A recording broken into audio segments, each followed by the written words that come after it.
Assalamualaikum warahmatullahi wabarakatuh. Hari ini kita akan ulang kaji semula atau imbas kembali bab 3 kimia, iaitu konsep mol, formula kimia dan persamaan kimia. Hari ini kita nak fokuskan kepada formula kimia dengan persamaan kimia.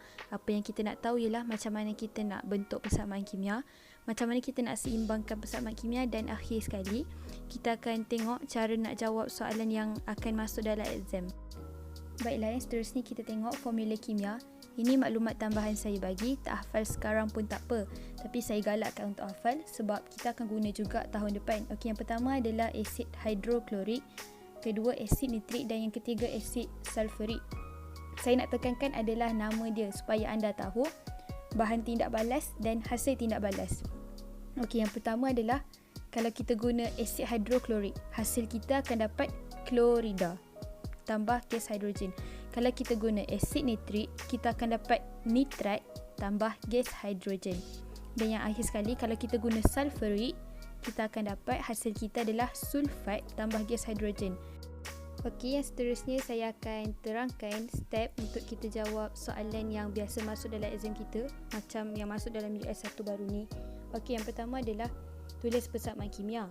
Bila dah tulis persamaan kimia, tulis persamaan kimia yang seimbang. Seimbangkan persamaan. Yang kedua ialah cari bilangan mol. Setiap soalan sekurang-kurangnya dia akan bagi satu hint dekat kita supaya kita dapat cari mol. Sama ada dia bagi isi padu ataupun dia bagi jisim supaya kita boleh cari mol. Yang ketiga ialah stoikiometri. Stoikiometri ni yang nisbah tu. 1 mol ni nisbah dengan 1 mol ni. Daripada nisbah tu pun kita boleh cari mol. Dan bila kita dah dapat mol daripada nisbah tu, kita selesaikan kehendak soalan. Maksudnya macam kita tahu bila kita dah dapat mol, kita boleh cari semua benda dan depends on soalan. Kalau soalan minta jisim, cari jisim. Kalau soalan minta isi padu, cari isi padu. Dan semua tu kita boleh cari bila kita dah dapat mol. Sekarang kita akan tengok contoh soalan yang bentuk dia sama macam dalam US 1 kita baru-baru ni. Dan untuk pengetahuan, dalam SPM nanti, mostly kebanyakan soalan yang dia bagi adalah yang dia tak bagi persamaan. Maksudnya kita kena bentuk persamaan tu sendiri. Kita tengok contoh soalan. Jika natrium nitrat dipanaskan, ia terurai kepada natrium nitrit dan gas oksigen. Dia bagi maklumat jisim atom relatif. Natrium 23, nitrogen 14, oksigen 16, isi padu molar 24 desimeter pada keadaan bilik.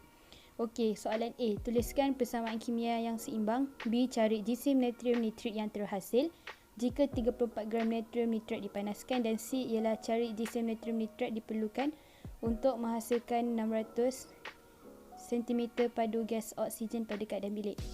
Yang pertama ialah penyelesaian bagi soalan A. Tuliskan persamaan kimia yang seimbang. Saya tulis 3 supaya kita nampak macam mana nak buat. Maksud dia sekarang ni, yang pertama adalah natrium nitrat terurai kepada natrium nitrit plus gas oksigen. Jadinya natrium adalah Na, ion nitrat adalah NO3.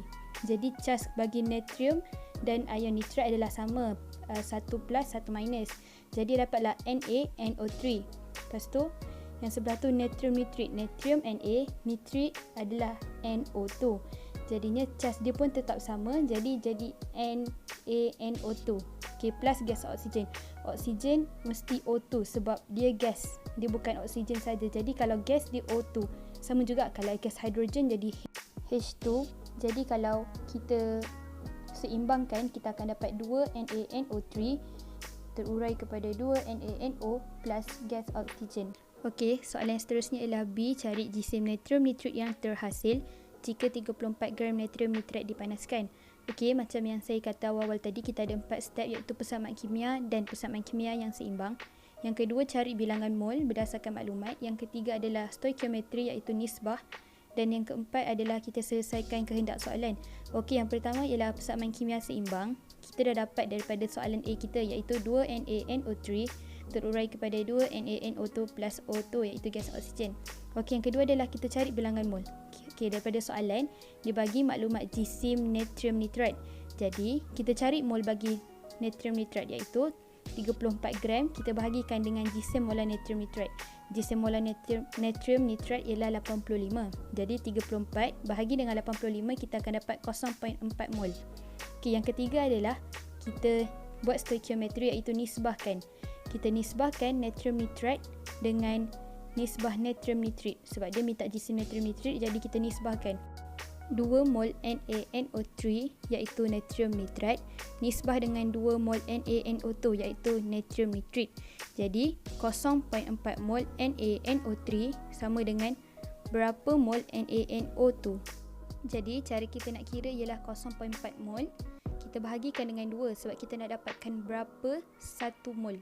Jadi bila dah dapat iaitu 0.2, kita darabkan pula dengan 2 sebab mol bagi natrium nitrit kita iaitu NaNO2 ialah 2. Kita darabkan dengan 2 balik. Jadi 0.4 kita bahagi dengan 2 dan kemudian kita darab 2 sama juga, kita akan dapat 0.4 mol. Dan step yang terakhir sekali, cari jisim natrium nitrit yang terhasil. Jadi macam mana kita nak cari jisim ialah bilangan mol darab dengan jisim molar. Jadi mol bagi natrium nitrit kita dah dapat dekat step yang ketiga iaitu 0.4 mol. Kita darabkan dengan jisim molar bagi natrium nitrit. Jisim molar natrium nitrit kita ialah 69. Jadi 0.4 darab dengan 69 kita akan dapat 27.6 gram. Maksudnya dekat sini 27.6 gram tu ialah jisim natrium nitrit itu yang terhasil. Okey, sekarang kita tengok soalan kita yang terakhir iaitu cari jisim natrium nitrat diperlukan untuk menghasilkan 600 cm padu gas oksigen pada keadaan bilik. Okey, macam biasa kita ada 4 step. Yang pertama ialah persamaan kimia dan persamaan kimia yang seimbang, iaitu kita dah dapat daripada soalan kita yang pertama tadi, iaitu 2 NaNO3 terurai kepada 2 NaNO2 plus O2. Jadi yang kedua ialah bilangan mol. Okey, kita gunakan maklumat yang dia bagi iaitu kita cari mol bagi gas oksigen. Okey, tapi sekarang ni dia bagi isi padu gas oksigen ialah dalam sentimeter padu. Dalam kita nak cari mol, kita kena guna desimeter padu.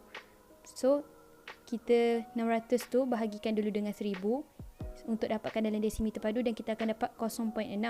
Dan bahagikan lagi dengan 24 desimeter padu pada iaitu isi padu molar kita pada keadaan bilik, dan 0.6 dibahagikan dengan 24 kita akan dapat 0.025 mol. Okey, step kita yang ketiga ialah nisbah iaitu stoikiometri. 1 mol gas oksigen iaitu O2 sama dengan 2 mol NaNO3. Okey, 0.025 tu kita dah tahu itu adalah nilai bagi 1 mol.